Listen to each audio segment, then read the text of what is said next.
जय हिंद, नमस्कार। मैं अमर जैदी स्वागत करती हूँ आप सबका एक बार फिर से हमारे आज के कार्यक्रम में।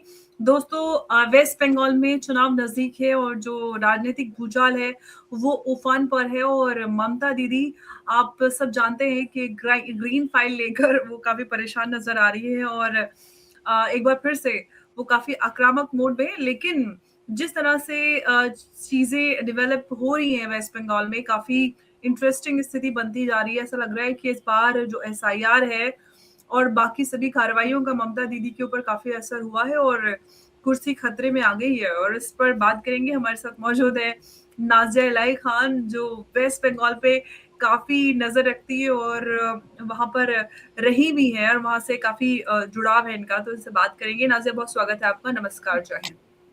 वंदे मातरम, भारत माता की जय, हर हर महादेव। अंबर, मैं अभी भी वेस्ट बंगाल की वोटर हूँ और हम्म। महीने में मैं 10 से 12 दिन अभी भी वेस्ट बंगाल में रहती हूँ, क्योंकि हम्म। बहुत सारे मेरे मामले हैं जो कलकत्ता हाई कोर्ट से लेकर के अलीपुर कोर्ट तक है। मेरे क्लाइंट्स हैं, मेरा चैम्बर वहाँ पर 365 दिन में सिर्फ संडे छोड़ करके बाकी दिन खुला रहता है। मेरा मेरा घर है वहाँ पर, मेरी गाड़ियां हैं वहाँ पर। तो मेरा कनेक्शन ना कभी टूटा था, ना कभी टूटा है, ना कभी टूटने वाला है वेस्ट बंगाल से। हाँ, ये जरूर है कि जब इंसान ज्यादा बड़ा होता है तो फिर वो अलग अलग राज्यों में भी उसका जाना आना लगा रहता है। लेकिन I am the resident of West Bengal, I am the voter of West Bengal, and I will be. अब आपके ही प्रदेश में इतना कुछ चल रहा है, कैसे देख रही ममता दीदी? काफी परेशान नजर आ रही है। पहले एसआईआर को लेकर और इलेक्शन कमीशन को लेकर वो बातें कर रही थी, फिर आईपैक पर जो ईडी की रेड हुई उसमें उसको लेकर भी ममता दीदी पूरे बंगाल को घसीट रही, करेंगी ये बंगालियों पे टारगेट किया जा रहा है। जो कुछ ये सारा कुछ नजर आ रहा है घटनाक्रम, इस सब से क्या लग रहा है कि ममता दीदी जिस तरह से परेशान नजर आ रही है बौखलाई, क्या आपको लग रहा है कि इस बार ममता दीदी जो है वो अपना रिकॉर्ड नहीं बना पाएंगे और जो सत्ता है उनके हाथ से जा रही है? ये पश्चिम बंगाल को समझने के लिए पश्चिम बंगाल की राजनीति को समझना बहुत जरूरी है। एक जनरल नॉलेज जब हम लोग स्कूल में पढ़ते हैं तो हमेशा पश्चिम बंगाल को जुलूसों का शहर कहा जाता है। घटना छोटी हो बड़ी हो, जुलूस तो निकल ही जाते हैं। कल तो हमने 2 दिन से देखा कि दीदी वर्सेस ईडी हो रहा है, और दीदी वर्सेस ईडी में कौन जीतता हुआ नजर आ रहा है ये तो हम लोग बाद में देखेंगे। अभी बात की आ रही है कि आईपैक जो एक कंपनी है वो एक प्राइवेट कंपनी है, वो कोई गवर्नमेंट कंपनी नहीं है, या गवर्नमेंट रिकॉग्नाइज्ड या गवर्नमेंट अफिलिएटेड कंपनी नहीं है। जैसे हर एक राज्य स्टेट गवर्नमेंट के भीतर में एक कॉरपोरेशन होता है, म्युनिसिपल कॉरपोरेशन, जो क्वासी गवर्नमेंट होता है, जिसको स्टेट राज्य की सरकार उसको अफिलिएट भी करती है, रिकॉग्नाइज्ड भी करती है, और उसके कानून में अपनी अपनी इंटरवेंशन भी करती है। तो वो एक क्वासी गवर्नमेंट आ जाता है हर एक राज्य के म्युनिसिपल कॉर्पोरेशन को। लेकिन आईपैक कोई क्वासी गवर्नमेंट का भी पार्ट नहीं है। IUPAC is just a private company. लेकिन प्राइवेट कंपनी में जब ईडी रेड करता है तो पश्चिम बंगाल की मुख्यमंत्री एक प्राइवेट कंपनी को बचाने के लिए और एक प्राइवेट कंपनी से फाइल्स चोरी करने के लिए सारे पुलिस ऑफिसर को लेकर के पहुंचती हैं, और हापातापी में वो लैपटॉप उठा लेती हैं ईडी ऑफिसर का, और उसके बाद फिर बहुत सारी ग्रीन फाइल, ब्लू फाइल और स्टेट गवर्नमेंट की file, government of West Bengal की फाइल तो वो उठाती हैं। लेकिन साथ साथ में वो लैपटॉप ईडी ऑफिसर का उठा लेती हैं जल्दबाजी में, और अपने आंचल में लपेट करके भाग करके अपनी गाड़ी में बैठने लगती हैं। वही गाड़ी जिसमें वो शाहरुख खान को बैठाती हैं, वही गाड़ी जिसमें वो सलमान खान को बैठाती हैं, वही गाड़ी जिसमें फरहाद हकीम बैठता है, और वही गाड़ी जो जिस गाड़ी में वो मंत्री बैठते हैं जो पट्टे पर कुछ हीरोइनों को लेकर के बैठे रहते हैं, उसी गाड़ी में उन्होंने ये सारी चीजें रखी। और जब उनको रियलाइज हुआ कि ये तो मैं ईडी के ऑफिसर का लैपटॉप ले आई हूं, तो उन्होंने रिटर्न भी किया कि देखो देखो ये ईडी का लैपटॉप, ले लो ले लो ले लो। तो मुझे ऐसा लगता है कि उन्होंने अपना हिजाब खुद खोल दिया है। और ये जो 20 करोड़ रुपए कोयला स्कैम की बात आ रही है, मैं आपको अंबर याद दिलाऊं कि लोकसभा इलेक्शन के वक्त में मेरा और आपका एक डिस्कशन और कन्फ्रंटेशन हुआ था, और गोवा इलेक्शन के वक्त में मेरा और आपका एक डिस्कशन और कन्फ्रंटेशन हुआ था। अगर लोग उसको निकाल करके मेरे और आपके डिस्कशन को देखेंगे तो मैंने आपसे कहा था कि पश्चिम बंगाल से एक बहुत बल्क और ह्यूज अमाउंट गोवा गया है और हवाला से गया है, लेकिन उस वक्त इस मामले को ना नेशनल न्यूज ने उठाया था और ना ही किसी अलग प्लेटफॉर्म ने उठाया था, बट हम दोनों ने बहुत सीरियसली इसको डिस्कस किया था कि आखिर गोवा इलेक्शन में बंगाल से पैसा क्यों जा रहा है। दूसरी बात कि बंगाल से हवाला चलता है भैया, राशन की दुकानों से चलता है, कुरियर की दुकानों से चलता है, तेल कैरोसिन तेल की दुकानों से चलता है हवाला। द सेकेंड थिंग इज कि ये कोल स्कैम के कागजात हमारे माननीय honourable chief minister of West Bengal ने आईपैक के ऑफिस में क्यों छुपा करके रखा था, क्यों छुपा करके रखा था? अगर सही से ईडी ने और भी जांच पड़ताल किया तो मुझे ऐसा लगता है कि वेस्ट बंगाल गवर्नमेंट में जितने भी कैबिनेट मंत्री हैं उसमें से 7-8 कैबिनेट मंत्री तो अभी 1 महीने में अरेस्ट हो जाएंगे, क्योंकि दार्जिलिंग, उसके बाद फिर दार्जिलिंग से जुड़े हुए जो पहाड़ी एरिया हैं उसमें तो उनकी अरबों खरबों की प्रॉपर्टी है। अब सवाल ये पैदा होता है कि एक काउंसलर की 35-40 हजार रुपए सैलरी, एक मेंबर ऑफ लेजिस्लेटिव असेंबली जो एमएलए विधायक चच्चा होते हैं उनकी सैलरी 80 से 85 हजार, पीएफ वगैरह कट जाता है तो हाथ में 70-74 हजार आता है। एक मेंबर ऑफ पार्लियामेंट की सैलरी जो होती है वो 1.5 लाख के अप्रॉक्स होती है, फिर पीएफ वगैरह काट देते हैं, बाकी चीजों को सरकारी जो एक दाव ये सारी चीजें उसको काट देते हैं तो 1.25 लाख के करीब हाथ में आता है। तो आखिर ये बड़े बड़े चाय के बागान खरीद कैसे रहे हैं?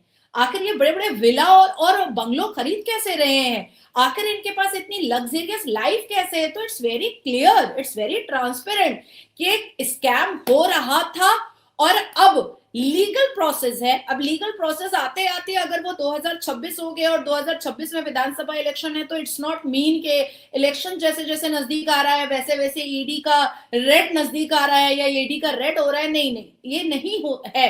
अब देखिए, मैंने 67 इलीगल कंस्ट्रक्शन पर Calcutta honourable Calcutta high court में मैंने केस किया हुआ था। 67 इलीगल कंस्ट्रक्शन, जिसमें कोलकाता का, नॉर्थ कोलकाता का एरिया था, जिसमें एमएलए जो है वो सनमार्ग जो है पेपर उसका विधायक है, उसी का मालिक विधायक है विवेक गुप्ता। उसके बाद फिर मैंने पोर्ट एरिया के ऊपर किया हुआ है, जिसमें से पोर्ट एरिया में कई बिल्डिंगें टूटी भी कैलकाटा हाई कोर्ट के ऑर्डर पर। तो अब इसमें से जो नॉर्थ कोलकाता के जो है मैटर इलीगल कंस्ट्रक्शंस के, वो फरवरी में आ रहे हैं क्योंकि अभी विंटर वेकेशन है, कोर्ट बंद है सारे। फरवरी में आ रहे हैं, मार्च में आ रहे हैं, अप्रैल में आ रहे हैं। मेरे पास सीरीज ऑफ लिस्ट है which I can share with you। अब लोग ये कहेंगे कि अच्छा नाजिया इलेक्शन का इंतजार कर रही थी इसलिए अब लिस्टेड करवाइए। नहीं नहीं, फॉर गॉड सेक नहीं। ये कोर्ट का और किसी सुरक्षा एजेंसी का या इन्वेस्टिगेशन एजेंसी के जो मामले होते हैं वो धीरे धीरे स्लो जैसे हम कहते भी है, court uncourt law always take its own course. तो वो अगर अभी जांच आई है तो वो जो एजेंसी है वो ये नहीं सोचेगी कि इलेक्शन कब है और इलेक्शन का लिस्ट कब निकल रहा है। वो सोच रही है कि मेरे पेपर कंप्लीट हो गए, मुझे रेड करना है, मेरे इन्वेस्टिगेशन कंप्लीट हो गए, मुझे रेड करना है, मेरे इंटरोगेशन कंप्लीट हो गए, मुझे रेड करना है।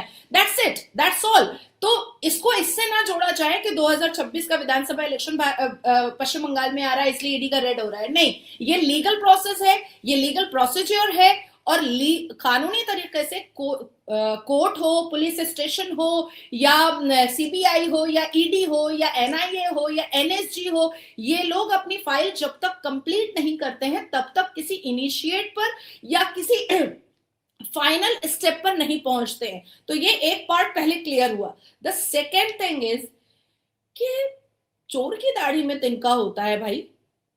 दीदी को भागने की क्या जरूरत थी और एक प्राइवेट कंपनी में एंटर करने की क्या और दीदी बड़ी इंटरेस्टिंगली कह भी रही थी कि हमारा पार्टी का फाइल है, उनकी पार्टी का फाइल लेगा तो कैसा लगेगा, हमारी पार्टी का फाइल क्यों लेके जा रहे थे। तो वो बोले कि अमित शाह गृह मंत्री जो है वो मैं वो वर्ड डिफेमेटरी वर्ड है so I can't use that, everyone knows कि उन्होंने क्या यूज किया था।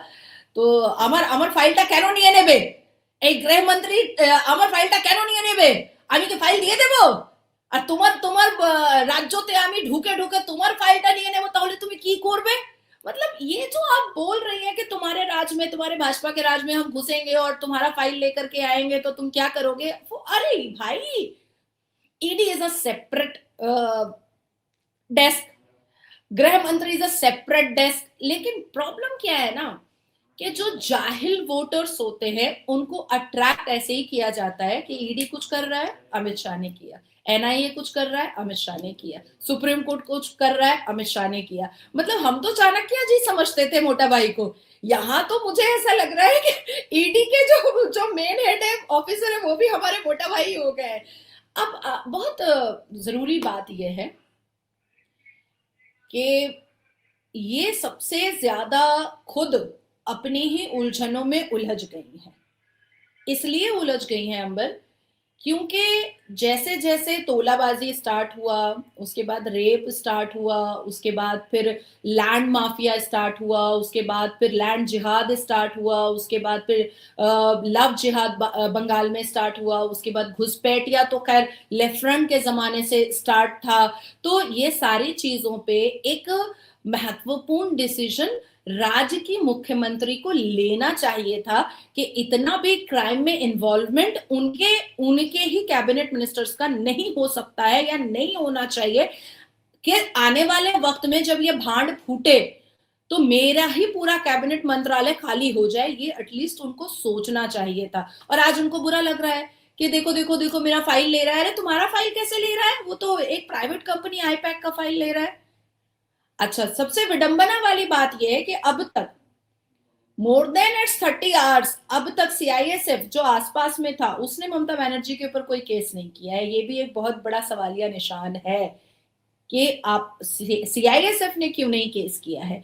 ईडी का अभी तक कोई बयान नहीं आया है कि जिस तरीके से ईडी ऑफिसर्स के नजरों के सामने और उनके प्रेजेंस में ममता बनर्जी साहिबा ने फाइल्स की चोरी की, ईडी ऑफिसर के लैपटॉप की चोरी की, तो आखिर ईडी ने ममता बनर्जी के ऊपर अभी तक क्यों नहीं कोई लीगल एक्शन लिया है। ये भी हमारी आंखें खुली और फटी हैं, हमें देखना है। घबराई भी तो है दीदी, लेकिन ठीक है। लेकिन थोड़ा सा राजनीति के बारे में बात कर लेते हैं, जिस तरह क्योंकि चुनाव नजदीक है और हालात काफी इंटरेस्टिंग बनते जा रहे हैं वेस्ट बंगाल में। आपको क्या लग रहा है, ममता दीदी वापस आएंगी? जिस तरह से बौखलाहट नजर आ रही है, लग रहा है उनको समझ में आ गया है कि इस बार जो बीजेपी का विजय रथ है, जैसा कि हमने देखा महाराष्ट्र, हरियाणा, बिहार, एकदम जो क्लीन स्वीप रही, वही कहीं वेस्ट बंगाल में वैसा ही कुछ तो नहीं हो जाएगा, इसलिए ममता दीदी इतनी बौखलाई भी है। इसको मैं अंबर थोड़ा सा विस्तार में बताऊंगी कि एसआईआर की जो प्रक्रिया चल रही है, हमारे संविधान के आर्टिकल 15 के चैप्टर 15 के आर्टिकल 327 और 324 के इंस्ट्रक्शन पर जो एसआईआर की प्रक्रिया चल रही है, उसमें मोर देन 58 लाख वोटर्स को बॉयकॉट किया गया है, जिसमें कुछ मरे हुए हैं, कुछ आइडेंटिफाइड ही नहीं हो रहे हैं। लेकिन मुझे ऐसा लगता है कि एसआईआर ऑफिसर उनको कैसे पकड़ेंगे जो जूट मिल में काम कर रहे हैं, क्योंकि जो जूट मिल में वर्कर्स काम कर रहे हैं और जो घुसपैठियां हैं वो 180 रुपए पे काम करते हैं, और उनको जो उनका डेली का मतलब दिहाड़ी होना चाहिए वो तकरीबन 480-460 के करीब होता है, जो गवर्नमेंट की तरफ से बोला गया है। लेकिन जो घुसपैठिया होते हैं वो 180 पर काम करते हैं, और उनको बजाफ्ते जो रिकॉग्नाइज जूट मिल है सरकार के अंडर आती है, उनको वहां की पर्चियां मिलती हैं। एसआईआर उनको कैसे पकड़ेगा जो जेल के अंदर घुसपैठिया को छुपा करके रखा गया है। अलीपुर वुमेन करेक्शनल होम में आप जाइएगा तो कम से कम 300-400 घुसपैठिया तो सिर्फ एक जेल में पश्चिम बंगाल में आपको मिलेंगी, महिलाओं में। फिर आप अलीपुर जेंट्स के जेल में जाइए तो वहां पर आपको कम से कम 1000 मिलेंगे पुरुष जिसको बॉर्डर से पकड़ा गया है और फिर उसको जेल में डाल दिया गया है। 1.5-2 महीने के बाद उसका बेल होगा, उसका बेल का जो बॉन्ड आएगा वो उसका पहला प्रूफ हो जाएगा, फिर उस प्रूफ पे वो रेसिडेंट ले लेगा, रेसिडेंट के बाद फिर वो वोटर आईडी कार्ड बनवा लेगा आराम से। अब उसको कैसे पकड़ा जाएगा जो झारखंड में रह रहे हैं और उसके बाद फिर जब इलेक्शन होता है तो वो बस बस भर करके आते हैं और यहाँ पर वोट करके फिर बस बस भर करके चले जाते हैं। उनको कैसे पकड़ा जाएगा? जो बहुत सारे घुसपैठिया, बहुत सारे बड़े बड़े फैक्ट्रीज में काम कर रहे हैं, उनको कैसे उस घुसपैठिया को पकड़ा जाएगा? जो घर में महिलाएं काम कर रही हैं झाड़ू बर्तन का, उनको कैसे पकड़ा जाएगा? जिन घुसपैठ बांग्लादेशी और रोहिंग्या घुसपैठिया ने पश्चिम बंगाल की हिंदू महिला और मुस्लिम महिलाओं से शादी कर लिया है, उनको कैसे पकड़ा जाएगा? तो मुझे ऐसा लगता है कि ये ऊपर ऊपर सफाई हो रही है। एसआईआर जो कर रहा है उसने बिहार में भी ऊपर ऊपर सफाई की है, जो उनको रिकॉर्ड में दिख रहा है बस वो कर रहा है, लेकिन भीतर और डीप डाउन की सफाई एसआईआर के लिए भी संभव नहीं है। उसके लिए एसआईआर को करना क्या पड़ेगा कि 2-2 साल, 3-3 साल, 4-4 साल एक एक राज्य में अपनी एक एक कमेटी बैठानी पड़ेगी। अब लोगों को लग रहा है कि एसआईआर हो गया, देखा अब तो ममता बनर्जी जो है वो हार जाएगी, वो तो अब मुख्यमंत्री नहीं बनेगी। अरे भाई, तुम सोच रहे हो कि जिस तरीके से पश्चिम बंगाल में डेमोग्राफिकल चेंजेस आए हैं, मुर्शिदाबाद, नादियाल, पूरा का पूरा पोर्ट एरिया, पूरा का पूरा उल्टा डांगा, पूरा का पूरा पिकनिक गार्डन, पूरा का पूरा नॉर्थ कोलकाता, सिर्फ बड़ा बाजार को छोड़ करके और गणेश टॉकीज को छोड़ करके पूरा नॉर्थ कोलकाता मुस्लिम्स का है। आप मुर्शिदाबाद, बेलडांगा चले जाइए, मालदा चले जाइए, मुश्किल से भी 21 या 22% जो है वो हिंदूज है। ये तो बिल्कुल से वाइस वर्सा हो रहा है। जिस एरिया में पहले मेजॉरिटी में हिंदू थे, अब वो माइनॉरिटी में हिंदू हो रहे हैं। और यही वजह है कि 2024 में हुमायूं कबीर ने कहा था कि हम जीत कर आएंगे तो हिंदुओं को गंगोत्री नदी में डुबा डुबा करके मारेंगे। कैन यू इमेजिन हमारे पश्चिम बंगाल के गवर्नर के ऊपर मॉलेस्टेशन के चार्जेस है? आप इमेजिन कर सकते हैं? लीडर ऑफ अपोजिशन जो हमारे शुभेंदु अधिकारी दादा है, उनके ऊपर 1000 से ऊपर एफआईआर है। अर्जुन सिंह जो पूर्व सांसद है और अभी भी भारतीय जनता पार्टी के जनरल सेक्रेटरी हैं, अक्सर मेरी उनसे बातचीत होती है बंगाल के पॉलिटिक्स को लेकर के, बंगाल की स्ट्रैटेजीज को लेकर के, तो उनके ऊपर तो 2000 से ऊपर केसेस हैं। मेरे ऊपर तो हेट स्पीचेस के ही केसेस हैं। आई एम वेरी ब्लेस्ड कि मैं 2 बार अरेस्ट हुई थी, लेकिन दोनों बार हेट स्पीच पर हुई थी। तो I am very much blessed कि मेरे ऊपर वो बम बारूद और एनडीपीएस फलाना धमाका के कोई एफआईआर नहीं है, सिर्फ हेट स्पीचेस के एफआईआर है। तो मैं तो ब्लेस्ड हूं। तो आप सोचो कि किस तरीके से जनता को ये बताया जाता है कि भारतीय जनता पार्टी के जितने भी लीडर हैं और जितने भी वर्कर्स हैं, वो सबके सब ड्रग्स बेचते हैं, वो सबके सब जो है वो चीटिंग करते हैं। ये सब करके अफवाह उड़ाई जाती है। और जब एफआईआर के पन्ने खुलते हैं तो पता चलता है कि भैया इसमें से 90% क्वाश हो चुका, क्योंकि पुलिस खुद भी चार्जशीट सही से जमा नहीं कर पाई। अब जैसे अभी मैं आपको एक आज का डिटेल में बता रही हूं। आज का मेरा जूनियर है रोनोजॉय चैटर्जी और प्रमाणिक। आज हावड़ा कोर्ट में मेरा एक मामला था हेट स्पीच का। कैन यू इमेजिन जज ने क्या कहा है कि पुलिस ने कोई भी अप्रोप्रिएट स्टेटमेंट दिया ही नहीं कि हम नाजिया इलाही खान के इस एफआईआर को कैरी ऑन कर सके, इसलिए पुलिस अपना फाइनल रिपोर्ट दे और इसको यहीं पर खत्म कर दिया जाए।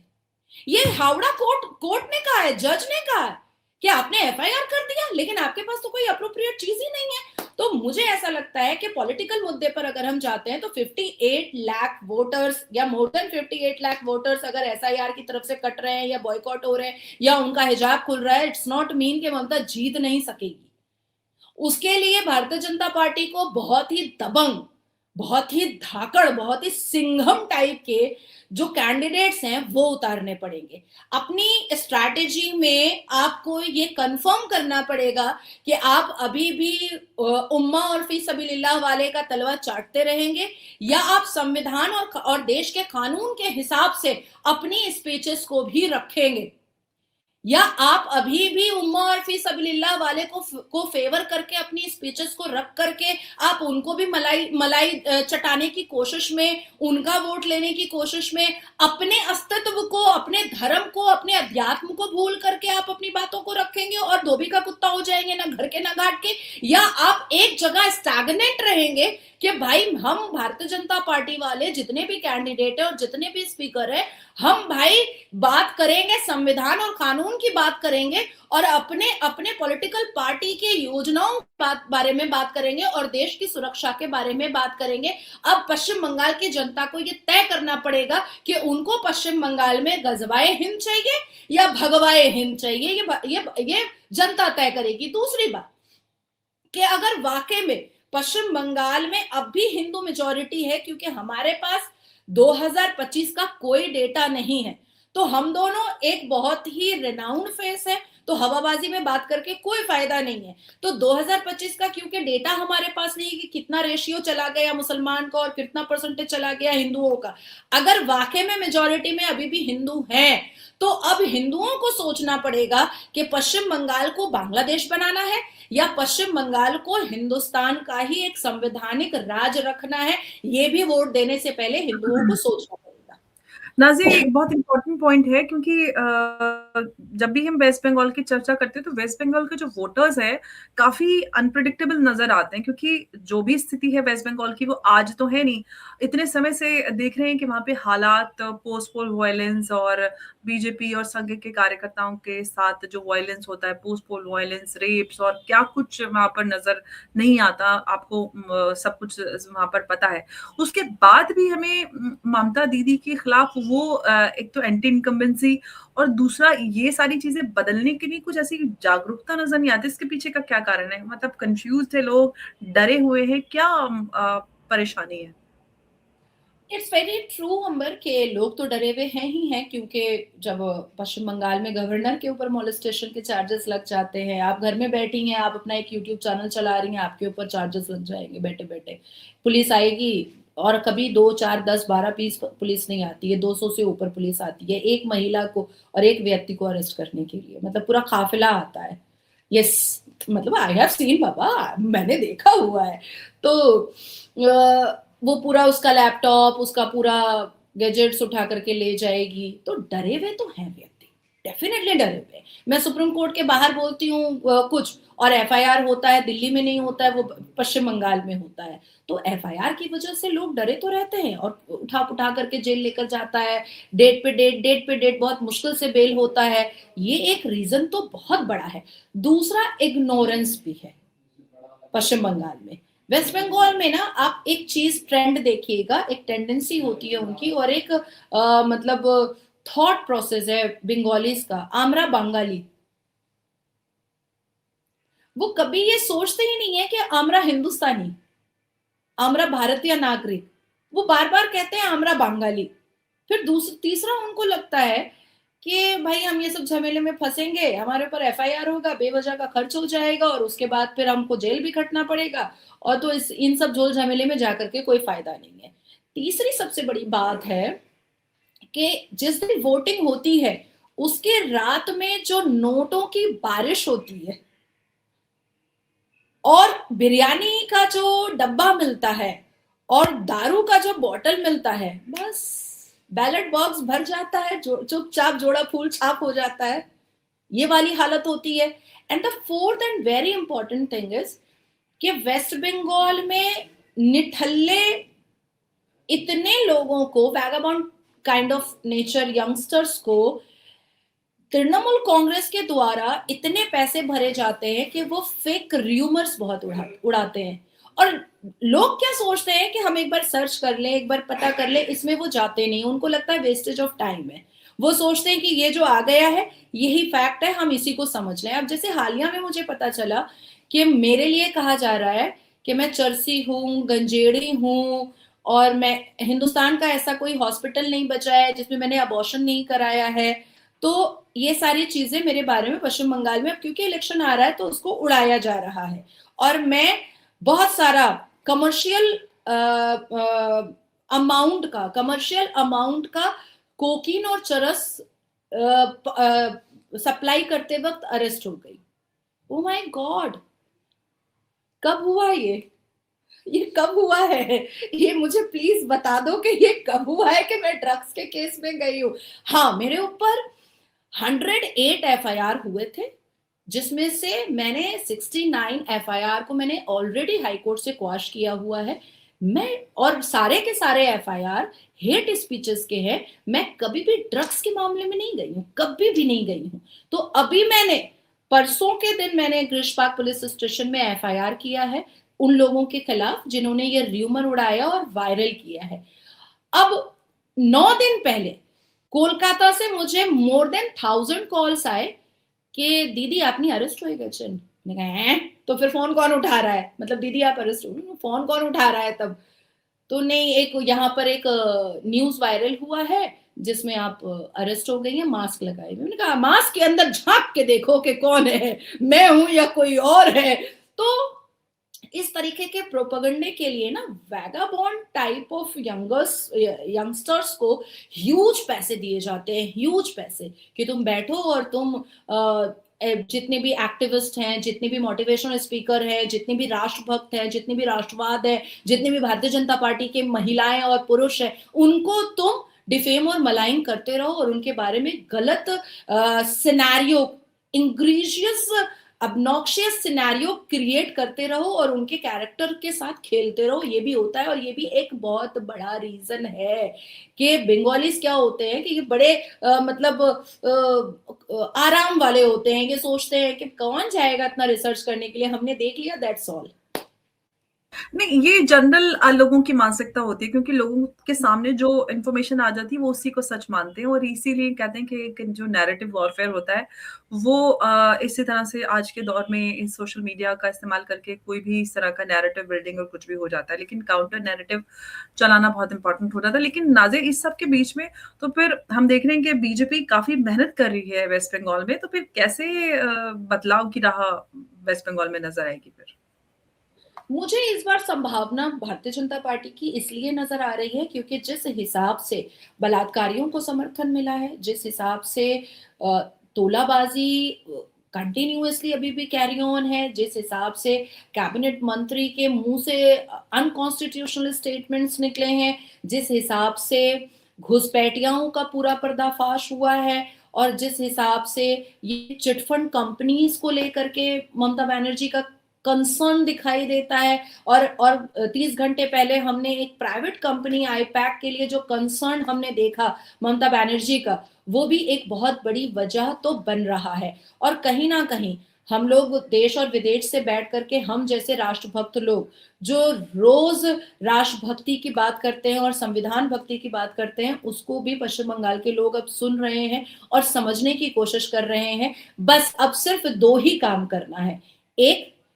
एक ही कंसर्न रखना है कि पश्चिम भारतीय जनता पार्टी की स्ट्रैटेजी में दो चीजें बहुत वैल्यूबल और इंपॉर्टेंट है पश्चिम बंगाल में भारतीय जनता पार्टी की सरकार बनाने के लिए। एक, कैंडिडेट बहुत स्ट्रांग होने चाहिए, एक्सट्रीम स्ट्रांग होने चाहिए, और दूसरा कि किसी भी धर्म या समुदाय को चूरन ना चटा करके संविधान, अध्यात्म और पश्चिम बंगाल को हिंदुस्तान का हिस्सा रखने और बचाने के लिए अपनी अपनी बातों को रखा जाए।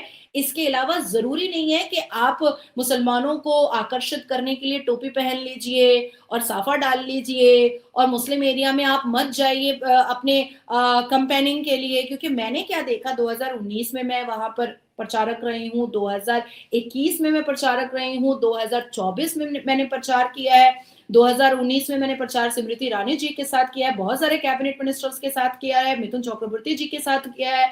तो मैंने एक ट्रेंड देखा था पश्चिम बंगाल में कि जो भारतीय जनता पार्टी के जो कैंडिडेट थे वो मुस्लिम एरिया में नहीं जाते थे कैंपेनिंग करने के लिए। अब आप सोचो कि जिन मुसलमानों की मानसिकता हम जैसी होगी तो वो तो ये सोच करके डर जाएंगे कि जब ये कंपेनिंग में अभी नहीं आ रहा है, वो भी पूरे दल बल के साथ और पूरी सिक्योरिटी के साथ, तो कल को मेरे साथ कुछ होगा तो ये तो मुझे बचाने नहीं आएगा, ये तो डर जाएगा। तो इसलिए भी जो रेशियो आने वाला भी होता है मुसलमानों का खुल करके भारतीय जनता पार्टी के समर्थन में, वो भी नहीं आ पाता है। तो मुझे ऐसा लगता है कि किसी के फेवर में बात ना करके देश के संविधान के फेवर में बात करो, देश के धर्म के फेवर में बात करो, और देश के फेवर में बात करो, और पश्चिम बंगाल के फेवर में बात करो, और पूरे पश्चिम बंगाल के जितने भी कैंडिडेट विधानसभा इलेक्शन में होंगे उनके एरिया में अगर मुस्लिम एरिया आ रहा है तो धड़ल्ले से आप जाइए और अपना प्रचार लीगल तरीके से कर करके आइए। आप क्यों बता रहे हैं कि आप डर रहे हैं, और क्यों डरना? आप जब एक मेंबर ऑफ लेजिस्लेटिव असेंबली के कैंडिडेट का जब आप फॉर्म भरते हैं, तो आपकी जिंदगी को बचाना इस संविधान की जिम्मेदारी हो जाती है कि अगर आपको एक भी खरोश आएगा और कोई भी समुदाय वाला करेगा, तो उसको जवाब देना पड़ेगा। तो डर के आगे जीत है। बिल्कुल, और उम्मीद करते हैं कि इस बार वेस्ट बंगाल में बदलाव ज़रूर आए, क्योंकि बहुत ज़रूरी है वेस्ट बंगाल में बदलाव आना। और काफ़ी कुछ हमने देखा, आरजीकर हॉस्पिटल वाला जो मामला रहा, उसकी वज़ह से काफ़ी कुछ ममता सरकार पर उँगलियाँ उठी, और उम्मीद करते हैं कि ये वेस्ट बंगाल वोटर्स को याद रहेगा वोट डालते समय। नाज़िया, बहुत-बहुत धन्यवाद आपका इस चर्चा में हमारे साथ जुड़ने के लिए। नमस्कार, जय हिंद, जय भारत। हर हर महादेव, वंदे मातरम। वंदे